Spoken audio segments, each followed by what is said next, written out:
Black Ops 6, you're out. Where to begin? I guess the zombies. I love COD Zombies with a passion that is unlimited. The visuals, sound design, transit. It's all just perfect, yet newer CODs are just getting a lot more hate. And in my eyes, MW3, Vanguard, those don't count. Only Treyarch exclusively in this house. But Dad, I want to play Burger Town! Too fucking bad. You're gonna play Die Rise and you're gonna fucking hate it. And in general, the community has been more split than ever. OGs having hissy fits and newer players just sucking their thumbs. And I do have some opinions that if you'd like me to share on the community, comment down below, and I will surely stir up some opinions. So, newsflash, this game is pretty good. Is it perfect? Fuck no. Like for zombies, as an OG player, I doubt they will ever make something that magical, ever. Like really, step back and look at BO3 and what that gave us. So much imagination, love, and care just implanted into that game. Now back to BO6. This game has so much good compared to its sister location, Cold War, and in my eyes, having like a garden warfare experience. The first was a great structure, showing potential and room to grow, while the second just improved fixed issues and didn't change things that people liked. So, let's talk about the good, the bad, and the in-between of Black Ops 6 Zombies. But before we hop in, if you enjoyed this video, consider subscribing. It would make my day and it would show me that I'm doing a good job. A bit of a side note, I'm comparing this game pretty heavily on Cold War. I want to look at the implements they made in that game and what they improved on and maybe even exceeded with. Starting with not even the gameplay, but loadouts. Major the same, any guns you want, and now you can have any number of attachments. You always have a melee. There's a new field upgrade and AAT, which are cool but not showstoppers. But of course, the biggest change, gobble gums. You pick your loadout in 5. Then you spin the machines around the map praying for the right gums. The biggest difference from here in BO3 is that you can carry 4 and use them whenever. And they have a cooldown instead of a cost. I love how somehow in BO6, when Treyarch is greedier than ever, now they make them completely free. The way you get them is simple. You play rounds and randomly you'll get up to 3 gobble gums completely randomly. I applaud them for not making it impossible to get without money or something dumb like that. Moving on to augments. Unlike Cold War, you don't get tokens randomly. You progress by playing the game and getting sort of skill tree-esque system, getting 3 minor and major augments that change the buffs of AATs, field upgrades, and perks. I love this system leaps and bounds more than Cold War's, which makes you feel smothered by all the things you get. Now you can choose depending on your playstyles. You might want immunity to fall damage or extra sprint depending on how you play. Okay, before going in, operators, real quickly, I have a bit of a gripe with them. I love the fact that you can choose whether to play as the Zombies cast or whoever you want. However, I do not like how it does not translate to Liberty Falls at all. Tournaments, you get the full package of voice lines, talking with each other, and about map stuff. But even your buddy over there rarely talks on this map. Which makes sense, those 4 couldn't be there in Liberty Falls because they're in Terminus. But I feel like the new cast would have been great, maybe even a celebrity one because it's been so long. And also, even in Terminus, you rarely hear anything. It's not the same. Yeah. Okay, finally, the game. Well, quickly the settings. Because I have to approve the fact that they would let us get a very OG feel, or a new feel, and even just a you feel. It makes the game look and feel great, and you still get the option to turn on health bars, maps, medals, etc., but it's not necessary. Okay, game time. Spawning in, I already have some problems. For one, I would rather buy your first stock of armor, since they make surviving so much easier, or at least not starting out with a full inventory of plates. But other than that, it's pretty similar. Kill and hack your way to power or pack and have a good time. I enjoy that pack is now only for packing, and that makes quickly hitting it up so much easier and more amazing. Even though I will always hold a special place in my heart for the old animation. They made a quirky new armory system. Ammo ain't cheap, but the ass whoopings are free. That really just makes me think, that's fucking zombies! It's fun, and I feel like we lose that sometimes in newer zombies, or at least without making it shit. Oh yeah, Melee Macchiato. Cool name, mid-jingle, it's a shit perk. Long wind-up time, long recovery time, in general, who cares? Oh shit, is that it? Kinda. We still have bigger and bolder things. I was talking about the experience off-rip. How about we talk about the mango-shaped problem in front of us? Now, I like how they changed the power progression going for a more slower start. That makes you feel helpless.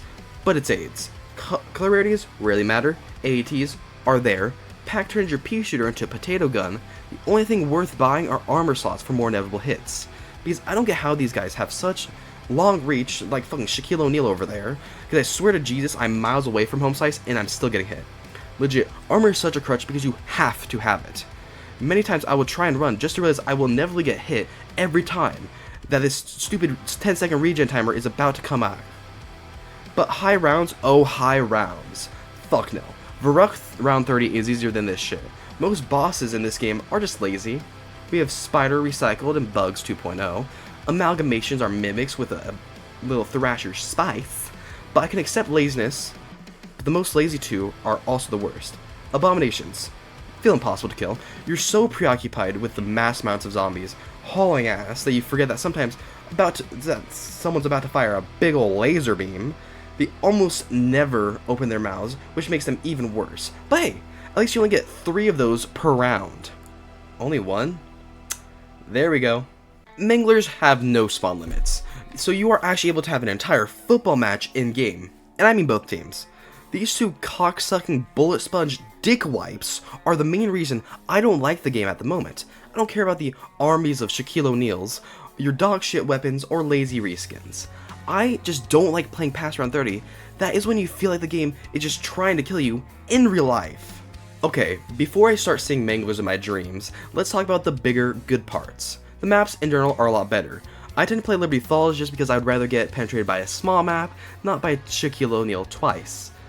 But even though it doesn't compare to the imagination storytelling and grandiose of BO3, it's still a lot better than Cold War's maps, which were a lot more lazy, they reused a lot more, and in general just lack that kind of spark. You can see in some areas that there is that spark in this map, like when you go into the underground parts of Terminus, where like the mines are, or the comic book shop in Liberty Falls. There are those splashes of colors that feel nice. While if you look at something like, I don't know, Firebase Z, Richtofen coming back, awesome. How Sam works into it, awesome. And it might just be me, but I don't know which side to choose. And it's awesome. Yes, major dick move to imprison everyone in Requiem, but with what happened because of Weather and Sam, creating this weird feeling of, yes, he's up to something like Ricky T's always do, but it's hard to blame the man for hating the people who killed his wife and son. Ray gun, still better than ever. I love how they made this gun, once one of the worst, just by definition, into one of the best and most fun and feels awesome to use guns ever. Jet gun is back and massively improved with infinite ammo and an alternative firing type that makes everything, especially those manglers, die. And once again, another example of just turning the absolute worst pieces of trash into some of the best, most fun, and kind of actually innovative wonder weapons ever. And Beam Smasher is a cool laser gun with a very unique stun wave. I feel like this is like the weakest of the 3. For one, the beam kind of feels like it drops off a lot faster, especially because of how it works. It just isn't the most fun to use. But the stun part is actually really cool and unique, which makes you feel like you actually have a chance to kind of take control. Like you can aim for the manglers instead of having to, care about the hordes of zombies, then the manglers. There are a few more nitpicks and small praise I could give, but I think this should show enough. I think with most zombies, everyone can agree, it's not about how it starts, but how it finishes. They could change things to make it better, just because you start out with 2 mid maps, which I do think they are kind of mid in comparison to some of the better ones. I would say though that they do have a lot more imagination than, let's say, Cold War, like I said, but just because of that starting lot doesn't mean anything. BO2, for example, Transit, Die Rise, everyone was crying and bawling that Zombies was over, but then Buried, Mob, Origins, it all just came flying back with a and I feel like it could be the same here. I feel like the maps in general are better. I feel in general everything could be made better. I love this game. It takes so many elements and improves them from the last game, but it has 2 glaring issues that makes most of these positives almost not positives. One, and the lesser issue, is weapon power. I like how it is harder to get fully kitted out and points are actually feeling finite, but by round 30 I feel like I'm struggling with my guns. And of course boss zombies, I don't mind spamming vermin and spitters, but manglers and abominations are not okay. I don't feel like I should ever see more than 1 abomination around, even though I hate fighting them, period. And manglers are beefy, easy to kill, but against 20 of them feels impossible. And what sucks is that main issue would have been fine in Cold War, where you are more OP, would have evened out those dogshit spawns. And spawn rates were hypothetically not dogshit, then weaker guns would be fine. The mode is leaps and bounds better with a couple of fundamental flaws holding it back. I would say, as it stands, I would give this game a 6.5 out of 10. So much is there, yet overshadowed because I physically can't play past a certain point without getting an ulcer, which I think is a fair reason to dock it a lot because you're surviving. And if it feels impossible to survive, which, yes, at some point you should, but I feel like round 30, especially for people who are okayly experienced, shouldn't be hard. And it's more an endurance run eventually, which it should be. 20 Manglers is not my fault. 3 Abominations at once is not my fault. The game has so much potential. I hope they can fix those 2 things, making it more fun to play through. Thank you for watching. If you enjoyed, please consider subscribing, comment your thoughts and opinions on the game below. I would love to see your opinions on this, see what you might think are bigger problems, and also in general, I just want to hear your thoughts on the game. I know it's polarizing for some, because people love the OG games, me included, but I feel like if you give it a chance, it's not that bad. And I personally love how they're trying to make it more universal. Even though they could make it more zombies feel, you know, it doesn't matter, as long as more people actually can enjoy it. And there is still that zombies fun in there, just isn't as cool looking. But, till next time, see ya.